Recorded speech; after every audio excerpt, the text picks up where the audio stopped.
Merhaba, size özel hazırladığımız bu incelemeye hoş geldiniz. Hoş bulduk. Konumuz Letonya. Amacımız ise Letonya'yı sadece haritada bir yer olarak göstermekten çok daha fazlası.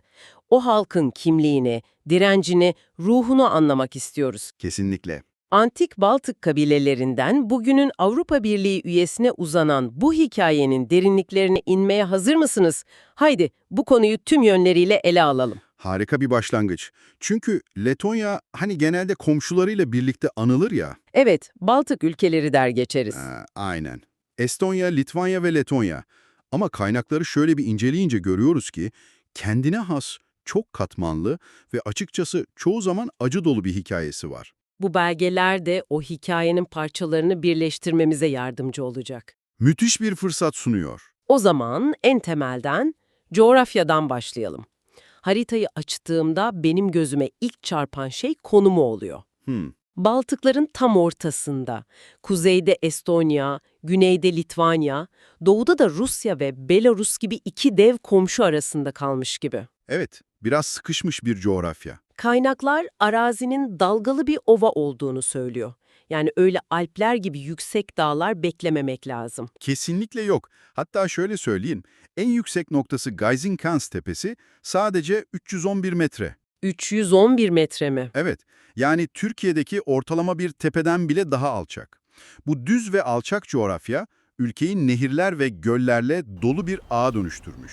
Daugava Nehri en meşhuru sanırım. Aynen, başkent Riga'dan geçip denize dökülüyor. Toprak yapısı için kaynaklarda podzolik terimi var, yani daha asidik, tarıma daha az elverişli. Ama bir istisna var galiba. Olmaz mı? Güneydeki Zemgale Ovası, burası o kadar verimli ki ülkenin adeta tahıl ambarı olarak görülüyor. Bir saniye, notlarda iklimle ilgili bir detaya takıldım. Bu doğru mu? Yılın sadece 30 ila 40 günü tamamen güneşlidir diyor. Doğru. Akdeniz'de bir zihin için bunu hayal etmek bile zor. Resmen depresyon sebebi gibi. Evet, istatistik bu. Atlantik Okyanusu'ndan gelen o nemli hava akımları yüzünden hava genellikle kapalı ve nem oranı çok yüksek. Anladım. Yazları serin ve bol yağmurlu geçiyor, kışları ise gerçekten çetin. Kaynaklarda nadiren de olsa termometrelerin -40 dereceyi gösterdiği yazıyor. -40. Bence bu iklim, Leton halkının o dayanıklı karakterini anlamak için de önemli bir ipucu. Tabii böyle bir iklimin doğayı nasıl şekillendirdiğini tahmin edebiliyorum. Her yer yemyeşil olmalı. Aynen öyle. Ülkenin yarısından fazlası ormanlar, çayırlar ve bataklıklarla kaplı. Ne tür ağaçlar var genelde? Çam, ladin ve huş ağacı gibi soğuğa dayanıklı ağaçlar her yerde. Bu ormanlar sincap, tilki, geyik, yaban domuzu hatta vaşak gibi hayvanlara ev sahipliği yapıyor. Vay canına. Burada kaynaklarda altı çizilmesi gereken çok tatlı bir detay var. Nedir o? Bir zamanlar avcılık yüzünden nesli tükenme noktasına gelen kunduzlar var ya, Evet. sıkı koruma programları sayesinde ülkeye yeniden kazandırılmış ve popülasyonları artmış. Bu küçük hikaye bile Letonya'nın doğayla kurduğu bağın güzel bir sembolü bence. Tüm bu ağır tarihin içinde kunduzların hikayesi küçük bir umut ışığı gibi. Kesinlikle. Yani düz, nehirlerle dolu, denize açık olması Evet. bana stratejik olarak çok savunmasız bir yer gibi geldi. Bu durum tarihlerini nasıl etkilemiş acaba? İşte tam olarak konunun kalbine dokundunuz. Letonya'nın tarihi tam da bu savunmasız coğrafyanın bir sonucu. Yani sürekli bir işgal, bir el değiştirme durumu mu var? Yüzyıllar boyunca. Büyük güçlerin arasında kalmış ve sürekli el değiştirmiş bir toprak parçası burası. Her şey, antik Baltık kabilelerinin Roma İmparatorluğu ile yaptığı meşhur kehribar ticaretiyle başlıyor. O zamanlar barışçıl bir ticaret var. Ama sonra işler değişiyor. Ama 12. yüzyıldan itibaren her şey değişiyor. Alman Haçlıları, putperestleri Hristiyanlaştırma bahanesiyle bölgeye geliyor ve Kılıç Kardeşleri tarikatını kurarak ülkeyi fethediyorlar. Kaynaklarda geçen Livonya ismi de buradan mı geliyor? Kesinlikle.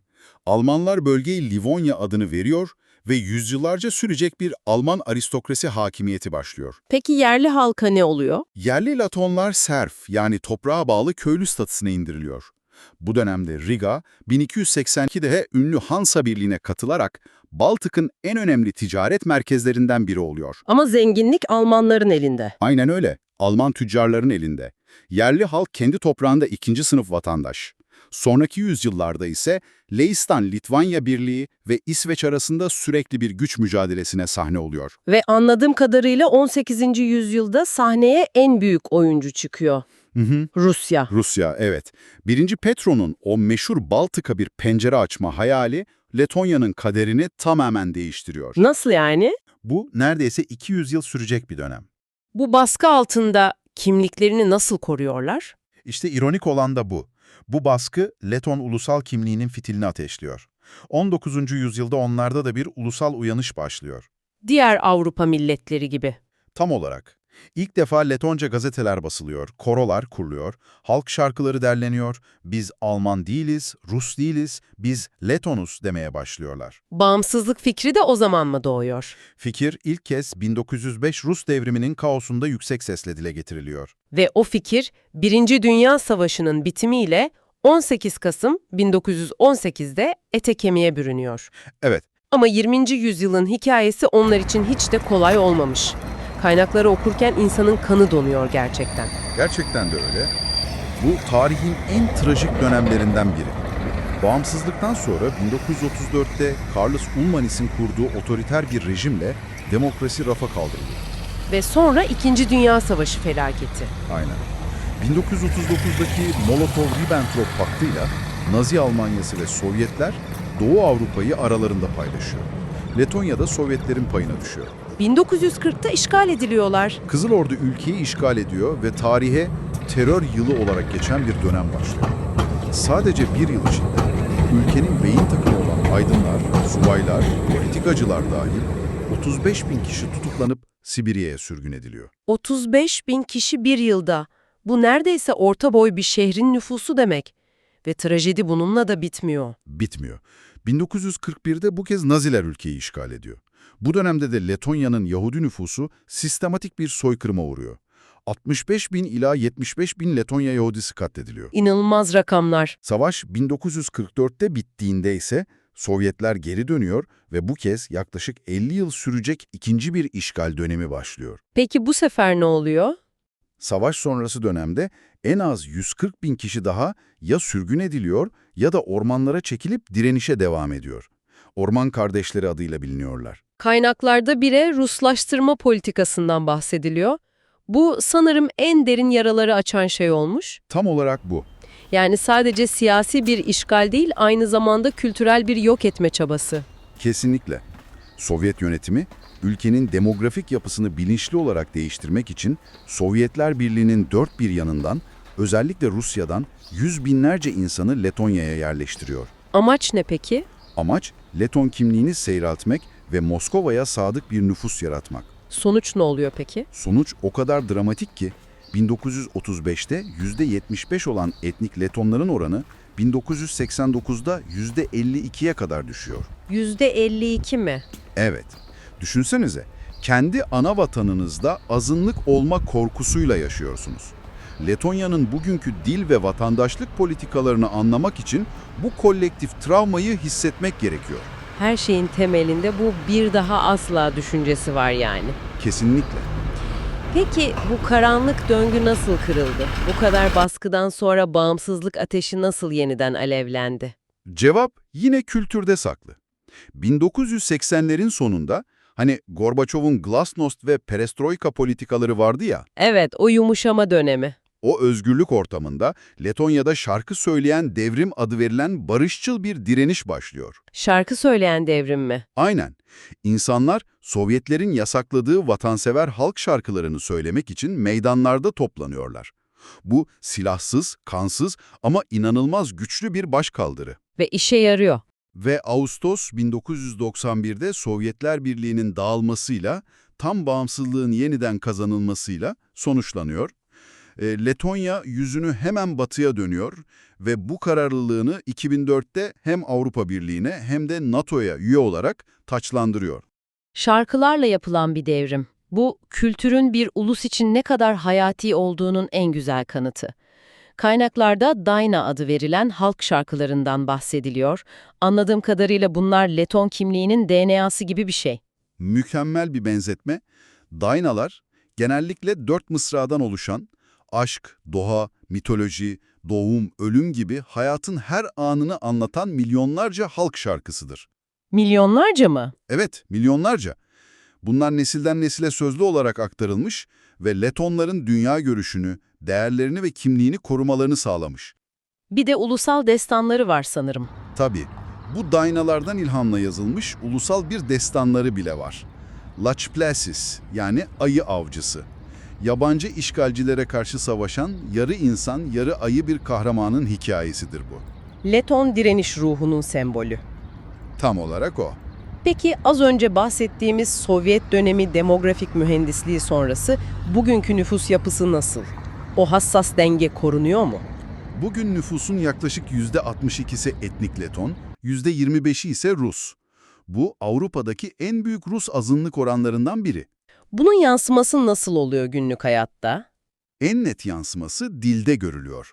Resmi dil Letonca olsa da özellikle Riga gibi büyük şehirlerde Rusça hala çok yaygın. Peki ya vatandaşlık? Bağımsızlıktan sonra getirilen ve vatandaşlık için Letonca dil sınavını zorunlu kılan yasa, işte bu ulusal kimliği yeniden inşa etme çabasının bir parçası. Vatandaşlık için dil sınavı şartı, ulusal kimliği koruma çabası olarak bakınca mantıklı görünüyor. Evet, Ama dışarıdan bakan biri, bunu ülkede doğmuş büyümüş Rus azınlığa karşı bir ayrımcılık olarak da görebilir. O dönemde bu konu nasıl tartışıldı? Kaynaklarda buna dair bir ipucu var mı? kaynaklar bu konunun çok hassas ve tartışmalı olduğunu belirtiyor. Leton tarafı bunu egemenliklerinin ve ulusal dillerinin restorasyonu olarak görüyor. Rus azınlık ne diyor peki? Rus azınlık ve uluslararası gözlemciler ise özellikle yaşlı nüfus için dili öğrenmenin zorluğunu ve vatansız statüsünde kalan on binlerce insanı gündeme getiriyor. Hala çözülmemiş bir mesele yani. Bu, Letonya'nın hala tam olarak çözemediği, modern kimliğinin en karmaşık meselelerinden biri olmaya devam ediyor. Peki biraz daha keyifli konulara geçelim. Kültürü somutlaştırmak adına kaynaklarda Jani adında bir festivalden bahsediliyor. Nedir bu? Yani yılın en uzun günü olan yaz gün dönümünde, yani 23-24 Haziran'da kutlanan, kökleri paganizme dayanan en önemli Leton festivalidir. Bütün ülke kutluyor mu? Bütün ülke adeta bir şenlik alanına döner. İnsanlar kırlana gider, kır çiçeklerinden taçlar yaparlar, dev şenlik ateşleri yakarlar. Bir de inanış var sanırım o geceyle ilgili. Evet, o gece sabaha kadar uyumanın uğursuzluk getireceğine inanırlar. Geleneksel lezzetlerde bu festivalin bir parçası. Kimenopsiers adını verdikleri özel bir kimyonlu peynir, çavdar ekmeği ve isli ringa balığı gibi tatlar sofraları süsler. Dini yapıları da ilginç. Çoğunluk Hristiyan ama kaynaklar nüfusun neredeyse 1/4'inin herhangi bir dine bağlı olmadığını söylüyor. Bu oran Avrupa için bile oldukça yüksek. Evet, bu da Sovyet döneminin bir mirası. Ateist politikalar. O dönemdeki ateist politikalar halkın dinden uzaklaşmasında etkili olmuş. Bugün en yaygın mezhepler Lütercilik, Katoliklik ve Ortodoksluk. Ama burada bizim için de çok şaşırtıcı bir bilgi var. Evet, kesinlikle var. Kaynaklar, ülkedeki küçük Müslüman nüfusun kökeninin 1877-87 Osmanlı-Rus Savaşı'nda esir düşen ve Letonya'ya getirilen Osmanlı askerlerine dayandığını belirtiyor. İnanılmaz bir detay bu. Hatta Cesiş şehrinde bir Türk şehitliği bile bulunuyor. Bu iki ülke arasındaki az bilinen ama çok derin bir tarihi bağ. Gerçekten öyle. Peki bu zengin ve çalkantılı geçmişe sahip ülke bugün ekonomik ve siyasi olarak nerede duruyor? Sovyetlerin en sanayileşmiş cumhuriyetlerinden biriyken modern bir piyasa ekonomisine geçiş sancılı olmuş mudur? Hem de nasıl? Kaynaklar bu süreci adeta bir ekonomik gerilim hikayesi gibi anlatıyor. Önce bir çöküş mü yaşıyorlar? 1990'larda bağımsızlıkla birlikte Sovyet pazarını kaybedince büyük bir çöküş yaşıyorlar. 2000'lerin ortasında AB üyeliğinin rüzgarıyla müthiş bir büyüme yakalıyorlar. Baltık kaplanı diyorlar hatta. Ama bir kriz patlak veriyor. Evet, bu büyüme bir balon gibiydi ve 2008 küresel krizi vurduğunda AB içindeki en sert ekonomik çöküşü yaşadılar. Ekonomi bir yılda %18 küçüldü. %18. IMF kapılarını çalmak ve çok acı verici kemer sıkma politikaları uygulamak zorunda kaldılar. Yani halk büyük fedakarlıklar yapmış. Peki işe yaramış mı? Şaşırtıcı bir şekilde evet. O acı reçete işe yaradı ve ekonomi birkaç yıl içinde toparlanıp yeniden büyüme rotasına girdi. Bu da yine o dirençli karakterlerini gösteriyor. Tam olarak 2014'te de avroya geçerek Avrupa ile entegrasyonlarını tamamladılar. Bugün ekonomileri daha çok hizmet sektörüne, özellikle IT ve finansa dayanıyor. Ahşap ve makinalarda önemli ihracat kalemleri. Partilere karşı yaygın bir güvensizlik var. Bu durum bugünkü siyaseti nasıl etkiliyor? Doğrudan etkiliyor. Letonya siyaseti çok parçalı bir yapıya sahip, sürekli değişen, irili ufaklı birçok parti var. Bu da istikrarı zorlaştırıyordur. Kesinlikle istikrarlı koalisyon hükümetleri kurmayı çok zorlaştırıyor. Halk, gücün tek bir elde veya büyük bir yapıda toplanmasından tarihsel olarak o kadar çok çekmiş ki bugün bile buna karşı içgüdüsel bir güvensizlik besliyorlar. Demokrasileri canlı ama bir o kadar da kaotik yani. Mükemmel bir tanım. Tüm bu anlattıklarınız ışığında toparlayacak olursak, elimizdeki kaynaklar bize Letonya'nın küçük bir Baltık ülkesinden çok daha fazlası olduğunu gösteriyor. Kesinlikle. Bu kültürel bir hayatta kalma mücadelesinin, pes etmeyen bir direnişin ve nihayetinde başarılı bir dönüşümün hikayesi. Kehribar yollarından Alman baronlarına, Rus çarlarından Sovyet komiserlerine kadar uzanan bir tarihe direnen bir ulus. Kimliğini şarkılarında, ormanlarında ve o inatçı ruhunda saklayan bir ulusun öyküsü bu. Çok güzel özetlediniz. Ve bu analizi bitirirken size üzerinde düşüneceğiniz son bir düşünce bırakmak istiyorum. Az önce konuştuğumuz komünist dönemden miras kalan o büyük, merkezi siyasi partilere karşı yaygın güvensizlik meselesi var ya, Evet, bu durum günümüzün karmaşık ve parçalı siyasi yapısını doğrudan şekillendirmiş. Letonya'nın tarihi, halkına gücün tek elde toplanmasına karşı derin bir temkinlilik öğretmiş. Bu incelemeyi bitirirken size şu soruyu bırakıyoruz. Bir ulusun kolektif tarihsel travması, onun modern siyasi kültürünü ve sağlıklı demokrasi tanımını nasıl şekillendirir? Güvensizlik üzerine kurulu bir sistem, uzun vadede istikrarı ne pahasına sağlar?